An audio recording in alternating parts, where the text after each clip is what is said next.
On the left of your picture only had poleman Dirk Werner ahead of him. But when the lights went out, Werner took the lead, while Richard Leitz in the yellow car made a storming start from row 2 and squeezed ahead of Salens into second place. Salens hung on to third ahead of Dutch veteran Patrick Heisman.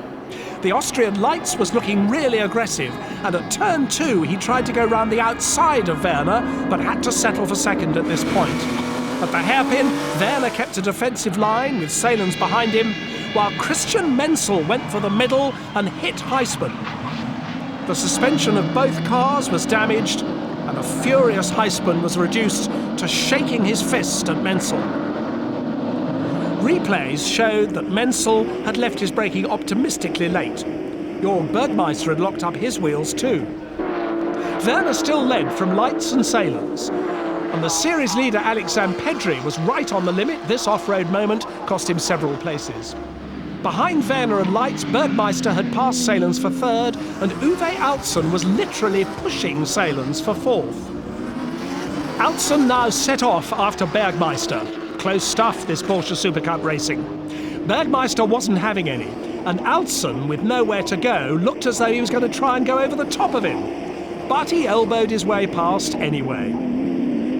Then David Salens gave Altzen a bit of his own medicine. A judicious tap launched the German into a spin, promoting Salens and teammate Fabrice Wolfisch to third and fourth. So to the final lap, and for Richard Leitz it was now or never. As Werner ran up over the curbs, Leitz got alongside, and foot to the boards they both raced through the final sweeps to the flag. Leitz was on the right for the right-hander, and that gave him the lead.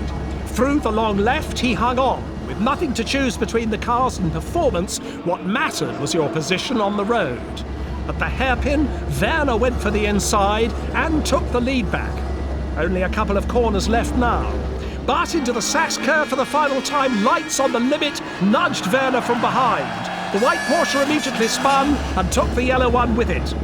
Leitz kept his engine running, but Salens and Wolfisch were already coming through to go on and score a great 1-2 for Team Cadach. Leaking oil and water from damaged radiators, Leitz's car struggled over the line to finish fifth. And for a delighted David Salens, it was a perfect result. This victory moves him to within 3 points of series leader Zampedri.